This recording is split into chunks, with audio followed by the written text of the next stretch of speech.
जो कहानी मैं आपके साथ शेयर करने वाला हूँ एमएस की सबसे ज़्यादा पसंदीदा कहानियों में से एक है। ये कहानी आज से पहले मैं कई बार सुना चुका हूँ अपने बच्चों को, कई सारी कोचिंग्स में इस कहानी को सुना चुका हूँ और आज मुझे मौका मिल रहा है इस स्तर पर शेयर करने का पूरी दुनिया के साथ। उससे पहले मैं कहानी सुनाऊँ, मैं आपसे चाहता हूँ कि एक प्रॉमिस करो मुझसे। प्रॉमिस मी, अगर ये कहानी आपको पसंद आई, आपके दिल को छू गई, तो you will have to share this video with everyone. कम से कम उनके साथ तो शेयर करोगे जिनको आप पसंद करते हो। Promise me. कहानी शुरू करते हैं। कहानी है मूसा इस्लाम की। वो एक गांव में अपने क्षेत्र का ख्याति प्राप्त आदमी था। हर कोई जानता था कि मूसा अल्लाह से या परमात्मा से या ईश्वर से डायरेक्ट बात कर सकता है। ये लगभग परमात्मा की प्राप्ति कर चुका है। इसकी सिटिंग, इसका चित्त का स्तर, बुद्धि का स्तर, आध्यात्मिक का स्तर बहुत ज़्यादा ऊंचा है। बहुत ज़्यादा ख्याति प्राप्त आदमी था। हर लोग उसके आगे सम्मान के लिए झुकते थे और सही मायने में उस लायक भी था। ऐसा आदमी लायक भी होता है जिसने मेहनत बहुत की हो, चाहे किसी भी क्षेत्र में। ऐसे ही मूसा इस्लाम का था। वो गरीबों की बहुत ज़्यादा मदद करता था। जो भी जिसको समस्या होती थी उनको परमात्मा से उनका समाधान लेकर उन्हें बताता था और कहता था कि अब से तुम्हें यही करना, आपकी समस्या का समाधान हो जाएगा। उसके गाँव में गरीब परिवार था, कर्मी और उसकी बीवी रहा करती थी। गरीब थे लेकिन ईमानदार थे और दिल से थोड़े अच्छे थे। वो भी उसी गांव में रहते थे। एक दिन मूसा उनके घर पर खाने के लिए गया। खाना खाया, बहुत अच्छे से बात करी। अंत में जाते वक्त कर्मी ने बड़ी हिम्मत से जुटाते हुए कहा कि मूसा जी, हम बहुत समय से संतान की प्राप्ति करने की कोशिश कर रहे हैं लेकिन हमें संतान नहीं हो रही है। हम दुविधा में हैं, थोड़े परेशान भी हैं, बताएं क्या करें। तो मूसा ने कहा कि कल सुबह मेरे घर आना, तब मैं आपको बताऊंगा कि आपकी ज़िंदगी में संतान की सुख है भी या नहीं। मैं सीधा परमात्मा से ये पूछकर बताऊंगा और अगर होगा तो समाधान दिया जाएगा, नहीं होगा तो फिर इस पर देखेंगे क्या कर सकते हैं। आप कल आइएगा मेरे घर। कल सुबह हुई। कर्मी की बीवी ने कहा भैया जाओ, जल्दी जाओ। महिला को रहती है ना जल्दी से रिजल्ट आए, तो महिला ने कहा कि जाओ जाओ जल्दी जाओ, पूछ के आओ क्या हुआ। तो सुबह ही सुबह पहुँच गया।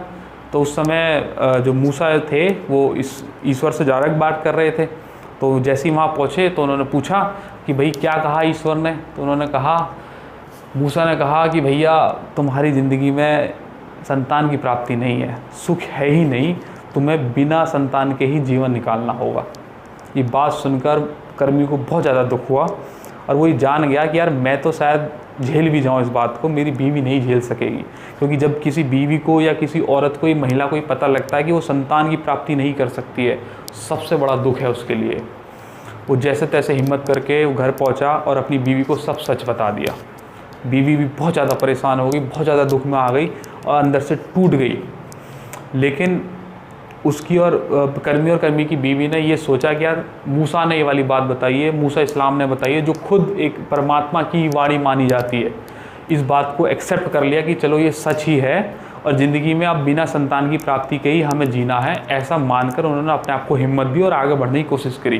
कुछ समय बीत गया, साल 6 महीने का समय बीता। एक रोज़ एक फ़कीर जो मुस्लिम धर्म है, फ़कीर को हमारे यहाँ पर भिखारी बोला जाता है। हमारे यहाँ पे हिंदू धर्म में और मुस्लिम धर्म में फ़कीर बोला जाता है, जो एक भिखारी होते हैं जो जगह जगह जाकर भीख मांगते हैं। फ़कीर अच्छे और बुरे दोनों तरीके के ही होते हैं। अगर कोई अच्छा फ़कीर है, कहने का मतलब है जिसने सब अपनी मर्ज़ी से छोड़कर फ़कीरगिरी को अपना लिया है, वो बस पेट भरने लायक ही करता है, जैसे बुद्ध बाबा करा करते थे, ऐसे ही करता है। वो शायद उनमें से एक फ़कीर रहा हुआ। वो एक दिन कर्मी के घर पहुँच गया। उसने कहा भैया भूख लगी है, खाना दो। तो कर्मी की बीवी ने कहा कि रुको फ़कीर जी, अभी थोड़ी देर रुको, अभी मैं काम कर रही हूँ, उसके बाद दूंगी तुम्हें खाना। तो उसने कहा तू काम करती रह, तेरे बच्चे होंगे उनसे कह दे मुझे 3-4 रोटी दे दे, मुझे भूख लग रही है। तो कर्मी की बीवी ने कहा मेरे ना है कोई संतान, मैं और मेरा पति अकेले ही रहते हैं, पति गया काम पे और मैं कर रही हूँ काम यहाँ पे, अभी बर्तन धो लूँ उसके बाद तुझे रोटी दूंगी। तो उसने कहा तू मुझे जितनी रोटी देगी मैं तेरे उतने ही बच्चे पैदा करवा दूंगा, ऐसी मेरी दुआ है, जा। तो कर्मी की बीवी हंसने लगी, अबे तू क्या मेरे बच्चे देगा, इस मूसा इस्लाम को नहीं जानता है तू? खुद उन्होंने कहा है कि मेरी ज़िंदगी में संतान का सुख नहीं है, तो मुझे कैसे संतान हो सकती है? तुम्हें रोटी चाहिए, थोड़ी देर रुको, लेकिन झूठ मत बोलो, मैं भी काम ख़त्म कर रही हूँ, उसके बाद तुम्हें देती हूँ। काम ख़त्म हुआ। मूसा की जो कर्मी की बीवी थी वो गेट पर आई और उसने 4 रोटी निकाल कर उसे दे दी और कहा कि भैया तुम्हें जब भी रोटी चाहिए हो कह रहे खाना चाहिए हो कह रहे तो सच बोला करो, ऐसे झूठ बोलकर क्या मिलेगा आपको। फ़कीर ने कुछ नहीं कहा। उसने देखा हाथ में 1 2 3 4 रोटी थी। उसने कहा 4 बच्चे होंगे तेरे, और ये कहकर फ़कीर वहाँ से चला गया। 4 से 5 वर्ष बीत गए। मूसा इस्लाम फिर एक रोज़ उसी गांव में कर्मी के घर खाने पर आया। जैसे ही गेट खुला तो कर्मी की बीवी ने कहा मूसा इस्लाम से, मूसा तू झूठा, तेरा ईश्वर झूठा, तेरा अल्लाह झूठा, तेरी बातें झूठी। तूने तो कहा था कि मेरी ज़िंदगी में संतान का सुख नहीं है, फिर देख मेरे 4 बच्चे हो गए। ये देख इस आंगन में 4 बच्चे खेल रहे हैं, और तेरी वजह से हमने तो ये मान लिया था कि हमारे संतान का सुख है ही नहीं ज़िंदगी में। ये देख मेरे 4 बच्चे हो गए। मैं तुझे मूसा इस्लाम नहीं मानती, मैं नहीं मानती कि तू ख्याति प्राप्त आदमी है, मैं नहीं मानती तू ईश्वर से बात कर लेता है, तू झूठ बोलता है। इतने सब सुन के इतने सारे लोग जो वहाँ देख रहे थे कि इतनी ज़ोर ज़ोर से चिल्ला रही है कर्मी की बीवी, और वो भी मूसा इस्लाम पे। मूसा इस्लाम सिर नीचे करके सुनते रहे, क्योंकि मूसा इस्लाम खुद परेशान हो गए थे कि वो तो उन्होंने कहा ही नहीं था, वो तो परमात्मा ने कहा था कि इसकी ज़िंदगी में संतान का सुख नहीं है, तो फिर हो कैसे गए बच्चे। खुद मूसा इस्लाम भी परेशान हो गए। उन्होंने कहा कोई बात नहीं, अब खाना नहीं खाएंगे हम, अब खाना कभी खाएंगे ही नहीं जब तक इस बात का पता ना चले कि तेरे बच्चे हुए कैसे हैं, जब तक खाना त्याग दिया। तभी वहाँ से मूसा लौटे वापस अपने घर के लिए, और सीधा जाते ही परमात्मा से बात करी। अल्लाह से पूछा सवाल कि तूने तो कहा था कि कर्मी के कोई संतान नहीं है, फिर 4 बच्चे कैसे हो गए। परमात्मा हंसने लगे। अल्लाह ने कही, देखो आप कंफ्यूज मत होना, अल्लाह और परमात्मा जो मेरे मन में आ जाता है उसे मैं बोल देता हूँ। तो अल्लाह ने कहा कि तेरी बात का जवाब तो दूंगा, लेकिन उससे पहले आज मुझे भूख लगी है और मुझे किसी जिंदा आदमी का मांस खाना है। जो जिंदा आदमी हो ना उसका मांस लेके आ मेरे लिए, तब तेरी बात का जवाब देंगे। मूसा ने कही ठीक है अभी लाया मैं। वो गांव में भगा गया। उसने कही कि भैया अल्लाह ने जिंदे आदमी का मांस मांगा है, दो मुझे मांस अपना। अब कौन आदमी अपना मांस काट के दे रहा है। अब तुमसे कहो कि भैया जरा हाथ में से अपने मांस का टुकड़ा निकाल दियो, दे दोगे क्या। तुम्हारे हाथ में हल्की सी पिन लग जाए तो अई मम्मी अरे क्या हो गया इतना दर्द, ऐसा करते हो कि नहीं। और तुम मांस निकाल के दे दोगे, कौन ही दे देगा। किसकी इतनी हिम्मत है भाई अपना शरीर खराब करने की। वो पूरे गांव में घूमता रहा, किसी ने उसे मांस निकाल के नहीं दिया, क्योंकि जिंदा आदमी का मांस चाहिए था, किसी जानवर का नहीं, इंसान का चाहिए था। परेशान हो गया मूसा, पूरे गांव में पूछ लिया। उसने पूछा क्या फ़ायदा ऐसी प्राप्ति का, क्या फ़ायदा ऐसी ख्याति का। किसी ने मेरी बात तो मानी नहीं। जंगल में परेशान होता हुआ घूम रहा था, तभी एक फ़कीर मिल गया। ये वही फ़कीर है जिसने वो 4 रोटी पे 4 बच्चे बोल दिए थे। तो उसने पूछा अरे मूसा जी कैसे परेशान हुए घूम रहे हो। तो उसने कहा कि क्या बताऊं, अल्लाह ने जिंदा आदमी का मांस मंगाया है और कोई भी अपना मांस देने के लिए तैयार नहीं है। उसने कहा क्या अल्लाह ने मंगाया है, कहाँ कौन से अंक का मंगाया है। उसने कहा ऐसा तो नहीं बताया। बोले ले मैं देता हूँ, ऐसा कर कोई सा नहीं बताया तो थोड़ा थोड़ा सबका निकाल के दे देता हूँ। उसने तुरंत एक चाकू लिया, थोड़ा सा हाथ से निकाल के दे दिया, थोड़ा सा पैरों से निकाल के दे दिया, थोड़ा पेट से निकाल के दे दिया, कमर से थोड़ा थोड़ा, सबके थोड़े थोड़े टुकड़े दे दिए। बोला उन्हें जौन सा पसंद हो वो वाला खा लेंगे। मूसा बड़ा प्रसन्न हुआ, अरे यार ये तो समस्या समाधान हो गया। उन्होंने कहा ठीक है थैंक यू वेरी मच, मैं जा रहा हूँ। फिर चल दिया अपने घर की तरफ और घर पहुंचा, सीधा लेकर अल्लाह के सामने, लो जी जिंदा मांस ले आया हूँ किसी इंसान का, आप खा लीजिएगा और मेरी बात का जवाब दो। अल्लाह पहले तो बहुत ज़्यादा हंसे, बहुत ज़्यादा हंसे। बोले तू अव्वल दर्जे का मूर्ख है। बोला वो कैसे। बोले तुझे किसी का मांस नहीं मिला था पहले ना। बोले नहीं मिला था। बोले तू इंसान नहीं है क्या, तू घोड़ा है, तू भी तो इंसान है, तू अपना मांस नहीं दे सकता था मुझे। तो तू पूरे गांव में ढूंढता फिर रहा है मुझे, तू अपना मांस नहीं दे सकता था मुझे। तू पूरे गांव में तू चला गया, तू खुद मेरी इतनी परमात्मा की भक्ति करता है, तू हर रोज मुझसे बात करता है, मेरी शरण में रहता है, और जब मैंने जिंदा आदमी का मांस मांगा तो तू गांव में ढूंढने गया था, तू खुद नहीं दे सकता था। मूसा भी सोच में पड़ गया, यार ये तो मुझसे गलती हुई है, ऐसा तो नहीं होना चाहिए था। तो उसने कहा हाँ गलती तो हुई है, मैं दे सकता था लेकिन मैं नहीं दे पाया। बोले उस फ़कीर ने दिया है ना, एक गरीब सा आदमी था, फटे कपड़े पहन रखे थे, जंगल में बैठा, उसने ही दिया है ना। बोले हाँ उसने दिया है। बोले उसी फ़कीर ने कर्मी की बीवी से कह दिया था कि 4 रोटी पे 4 बच्चे दूंगा। बता इतना सरल आदमी, इतना सिंपल आदमी, जिसने सिर्फ इतने मात्र सुनने से कि अल्लाह ने जिंदे आदमी का मांस मांगा, तो उससे पूछा भी नहीं कि सच है कि झूठ है क्या है। उसने पूछा कौन से अंक का दिया, सारे अंक काट के दे दिए, सोच, इतना सिंपल आदमी जो मेरी भक्ति इतनी समर्पणता से करता हो, कैसे मैं उसकी बात टाल देता, कैसे मैं कह देता कि नहीं यार तेरी बात में वजन नहीं है, मैं तेरी बात नहीं मानूंगा। मैंने विधान बदल दिया। मैंने कर्मी की बीवी की ज़िंदगी में संतान का सुख नहीं डाला था, लेकिन सिर्फ उस फ़कीर की वजह से संतान का सुख डाल दिया। ध्यान से समझिएगा मेरे बच्चों, कहानी इतने दिल तक चली गई है इस टाइम अंदर, खुद मेरी रूह काँप रही है। जो काम मेहनत से नहीं होता वो दुआएं कर देती हैं। आप अपने आप को जितना हो सकता है सरल बनाओ, जितना हो सकता है सरल बनाओ, इतना सिंपल बनाओ कि तुम्हें कोई आदमी हार्म देने से पहले भी 100 बार सोचे यार ये तो बहुत ज़्यादा शरीफ आदमी है, इसका नुकसान कैसे करें। ये बात आपके मन में जाए ना जाए, उससे पहले मैं आपसे एक सवाल करता हूँ, ध्यान समझना। चाहे आप लड़का है चाहे लड़की है या किसी भी एज का आदमी है, एक बार बताओ, अपने आप से एक सवाल करो कि डू यू थिंक सो कि आप एक सिंपल आदमी हैं, सिंपल औरत है? ऐसा सोचते हो आप? मतलब माइंडफुल, जो जैसे आप हो आप ही जानते होंगे आप सिंपल हैं, या अपने आप को चतुर समझते हो कि वह हमसे बड़ा कौन है, हम तो 30 मर्रा कहाँ हैं, ऐसे समझते हो? अगर आप सिंपल हैं तो आपके लिए रास्ते सुगम होंगे, सरल होंगे, आसान होंगे। और अगर आप सिंपल नहीं हैं तो मेरे बच्चे रास्ते कठिनाई से भरे होंगे, मुश्किलों का सामना करना होगा। जो काम थोड़ी सी मेहनत से हो जाता है उसके लिए 4 गुना मेहनत लगानी पड़ेगी। देखा नहीं है कई बार शादी ब्याह का माहौल होता है, घर में कोई छोटा सा फंक्शन होता है, कोई आदमी इतना ज़्यादा परेशान हो जाता है वो जगह जगह भागा फिरता है, यार ये रह गया, वो रह गया, ये रह गया, और कोई आदमी हंसता रहता है और बैठे बैठे सब काम घर पे होते रहते हैं, सब उसे ऐसे ही मिल जाते हैं लोग बाग, सभी इसका सहयोग मिल गया, किसी का ये सहयोग मिल गया, ये सहयोग मिल गया, और सारा काम वहीं घर बैठे ही हो गया और खुशी से संपन्न हुआ। ये सरलता की पहचान है। अगर आप अपने आप को जितना ज़्यादा कॉम्प्लेक्स बनाकर रखोगे, आप अपनी सोच को कॉम्प्लेक्स रखोगे, दूसरों के भिड़ने की कोशिश करते रहोगे, आने वाले रास्ते उतने ही ज़्यादा मुश्किल होंगे।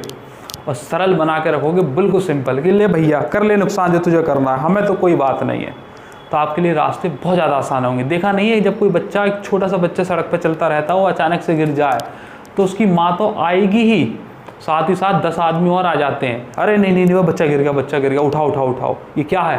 क्योंकि वो सब जानते हैं बच्चा सरल है, बच्चा दीन दुनिया को जानता नहीं है, इसका कैसे नुकसान होने दे, सब आ करें। ऐसी जब आप शरीफाई से रहोगे, सरलता से रहोगे, तो कोई आदमी आपका नुकसान करने से पहले भी 100 बार सोचेगा। वो कहते नहीं है क्या ये बड़ा शरीफ आदमी, इससे कहाँ इसे वो परेशान कर रहे हो, छोड़ो इसे रहने दो।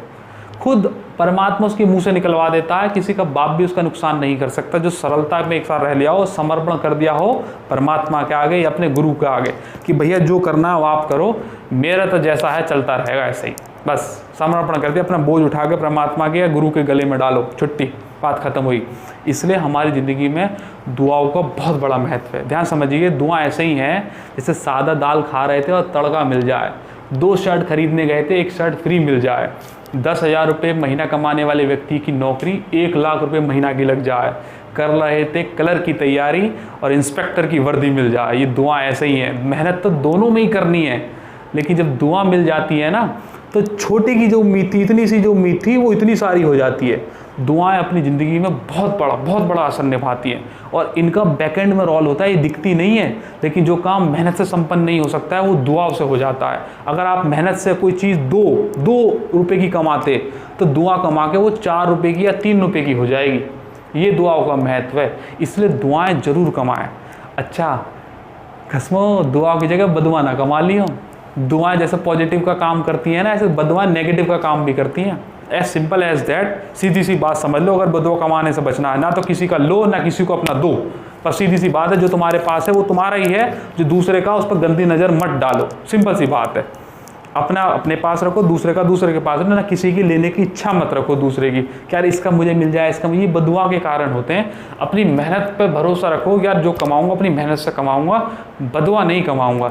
जो आपके बड़े हैं उनके आगे अपना सिर झुकाओ, जो आपके बराबर के हैं उनसे गले मिलो, और जो बच्चे हैं उनके साथ बच्चे बन जाओ, खुशी से रहो। आपको बदुआ कोई देगा ही नहीं। सबसे सिंपल तरीके से बात करो, हंसी मजाक बहुत अच्छे का करो, खूब अपने आप से बढ़िया से रहो, किसी के लिए बुरा सोचो मत, बुरा करो मत। और दुआ कमाने का एक बहुत अच्छा तरीका बताता हूँ। अब आज शायद 9 या 10 जून है ना, 9 जून है या 10 जून है, अरे बोला खसमो, शायद 10 जून है, फ्राइडे का दिन है, 9 या 10 होगी। गर्मी का भयंकर समय चल रहा है, बहुत भयंकर गर्मी पड़ रही है। अपनी छत पर सुबह उठकर, क्या पता बहुत सारी महिलाएं या बहुत सारे लोग ऐसा करते भी हो, सुबह उठकर एक घड़े में थोड़ा सा पानी रख दिया करो और थोड़े से दाने डाल दिया करो पक्षियों के लिए। हर साल एक रिपोर्ट जारी होती है, उस रिपोर्ट में आता है कि कई हजार पक्षियां समय पर पानी ना मिलने की वजह से मर जाते हैं। एक बार को शरीर में अन्न ना जाए तो ज़िंदगी चल सकती है, पानी ना जाए तो फिर ज़िंदगी नहीं चलेगी, क्योंकि किसी ने कहा है जल ही जीवन है, सबके लिए जल ही जीवन है। खाना ना जाए, खाने में ज़रूरत तो है ही, लेकिन कुछ समय तक चल सकता है, लेकिन जल तो चाहिए ही एटवंस। कई हजार पक्षी समय पर पानी ना मिलने की वजह से मर जाते हैं। आप थोड़ा सा इतना काम कर दीजिएगा कि सुबह उठकर एक घड़े में पानी भर कर रख दो, अच्छा साफ स्वच्छ पानी। सोचो कोई प्यासा तड़पता हुआ कबूतर या पक्षी प्यास से तुम्हारी छत पर आ गिरे और उसे तुरंत वही जो तुमने घड़े में पानी रखा था वो पी ले, तो कितनी तुम्हें दुआ देगा, कितनी दुआ देगा तुम्हें। सोचो, तुम्हें पता भी नहीं चलेगा, वो कबूतर पानी पिएगा, तुम्हें दुआ देगा और देकर निकल जाएगा। कई बार बच्चे यहाँ एमएमएस में आते हैं और वो कहते हैं कि सर ये वाला टॉपिक ना बिल्कुल समझ में नहीं आता, पता ही नहीं क्या टॉपिक है, कई बार पढ़ लिया समझ में नहीं आ रहा है। हम कहते हैं हम पढ़ाएंगे इस टॉपिक को, हम बनाएंगे इसको आसान। और जब हम आसान बना कर उसकी आंखों में देखते हैं ना, उसका अलग ही कॉन्फिडेंस होता है, उसकी आंखें खुशी से झूम रही होती हैं। वो देखने का मज़ा ही अलग है, देखने का मज़ा ही अलग है, मज़ा ही आ जाता है जब वो बच्चा कहता है ना सर अब बड़ा मज़ा आ रहा है, टीचिंग पढ़ाना सफल। जब प्रसन्नता होती है ना मन की, तो बच्चे पे बौछार करने की बहुत बड़ा मज़ा आता है। और जब बच्चे नालायकी कर देते हैं ना, फिर बौछार हो जाए। एमएमएस तो बिल्कुल नहीं करता बौछार, फिर ख़त्म, फिर बौछार ख़त्म। इसलिए मैं आपसे कहता हूँ कि दुआएं कमाओ, दुआएं मेहनत तो करो, मेहनत तो साथ के साथ करते रहो। दुआ कमाने के पैसे थोड़ी लगते हैं, अब बदुआ कमाओ मत, दुआ कमाते रहो। बैकएंड में ऐसी चीज़ें करते रहो, ये छोटी छोटी चीज़ें करते रहो और मेहनत करते रहो, क्योंकि मेहनत और दुआओं का जो शेयर कॉम्बिनेशन है वो इज़ अनबीटेबल। जो काम मेहनत से थोड़ा सा होगा, दुआ लगने के बाद दुगना तिगना 4 गुना हो जाएगा, और क्या पता कि इतने गुना हो जाए दुआओं से इसकी कोई कीमत नहीं है। अगर आपने पॉपुलर बायोग्राफीज़ पढ़ी हैं तो उन्होंने कहीं ना कहीं इंसिडेंट में लिखा है कि मेरी उस रोज़ उससे ये मुलाकात हुई थी, उसने मुझे आशीर्वाद दे दिया था कि जा तेरे आज से सारे काम बन जाएंगे, और उस दिन के बाद उसकी ज़िंदगी पलट गई। ये होता है दुआओं का असर। इसलिए मेहनत के साथ साथ दुआएं भी कमाओ, ये भी एक तुम्हारा बैंक बैलेंस है। जैसे पैसे कमा कर रखते हो, ऐसे ही दुआएं कमा के भी रखो, और धीरे धीरे अपनी ज़िंदगी में आगे बढ़ो। जो ऑब्स्टिकल तुम्हारी ज़िंदगी में आते जाएंगे वो कम होते चले जाएंगे, कटते चले जाएंगे। इसलिए मैं कहता हूँ दुआओं के साथ मेहनत, दोनों एक चीज़ लेके आगे बढ़ो, ठीक है। मुझे उम्मीद है आज की कहानी आपको बहुत ज़्यादा पसंद आई होगी। जो स्टार्टिंग में मैंने प्रॉमिस किया था कि आपको ये कहानी शेयर करनी है, अब आप शेयर कर दीजिएगा अगर आपको पसंद आई है, जेन्युइनली आपको ये कहानी पसंद आई है। तो कहानी पसंद नहीं आई है तो सीधा एमएमएस के मुंह पर बोलो भाई बकवास कहानी है, क्या कहानी बनाते हो भाई, मज़ा नहीं आया, सीधा बोल सकते हो, हमें कोई दिक्कत नहीं होगी। हम आपकी प्रेज़ और कंडेमिनेशन दोनों दिल के साथ रखते हैं, ठीक है। आई होप आपको ये कहानी अच्छी लगी हो, और मैं ऐसी दुआ करता हूँ कि आप अपनी ज़िंदगी में खुश रहें और परमात्मा आपकी सभी जायज़ दुआएं कबूल कर ले। एक बात और, एक कहानी मैंने बनाई थी, दान क्या है, कैसे करें और किस तरीके का दान होना चाहिए, इसके हमारी ज़िंदगी में फ़ायदे क्या हैं। इस कहानी को ज़रूर देख लेना, बहुत अच्छी कहानी है। कहानी से रिलेटेड बहुत सारी चीज़ें दी हुई हैं, इस कहानी को एक बार ज़रूर देख के जाना, आपको मज़ा आता है कि नहीं मज़ा आता है। डिस्क्रिप्शन आई बटन में मिल जाएगा, नीचे भी डलवा देंगे, एक बार ज़रूर देखिएगा, ठीक है। फिर किस रोज़ मुलाकात होगी एक नई कहानी के साथ। कल है सैटरडे, हम लाइव लेसन लेकर आएंगे, और परसों है संडे। परसों कहानी में मैं ये बताऊँगा कि क्या नॉनवेज खाना अच्छा होता है, अच्छा होता है तो उसके क्या फ़ायदे हैं, और अच्छा नहीं होता तो उसके क्या डिसएडवांटेज हैं। नॉनवेज से रिलेटेड खाना चाहिए, नहीं खाना चाहिए, कितना खाना चाहिए, क्या नहीं खाना चाहिए, इस पर पूरी डिटेल चर्चा करेंगे संडे के दिन। उसको देखना मत भूलिएगा। बहुत लोगों को ये डिस्टर्ब रहता है कि यार नॉनवेज खाएं या ना खाएं, और कुछ तो ऐसे भी हैं नालायक जो नॉनवेज खाने वाले होते हैं ना, उनसे घृणा करने लगते हैं कि ये तो नॉनवेज खाता है, मैं तो वेज खाता हूँ या खाती हूँ, हाँ दूर रहना। और कुछ वो एकादशी वाले भैया हैं कि हम तो प्याज और लहसुन तो खाते ही नहीं है, और जो खाते हैं उनसे दूर रहो। सब डिटेल चर्चा करेंगे इस पे कि किसका खाने का क्या महत्व है, पुराणों में क्या कहा गया, एमएमएस क्या कहता है और क्या हमें करना चाहिए। डिटेल चर्चा होगी इस पर, संडे के दिन देखना मत भूलिएगा। कल को हम लाइव लेसन लेकर आएंगे, फिर किसी रोज़ मुलाकात होगी एक नई कहानी के साथ। टिल देन अपना ख्याल रखिएगा। Thank you very much.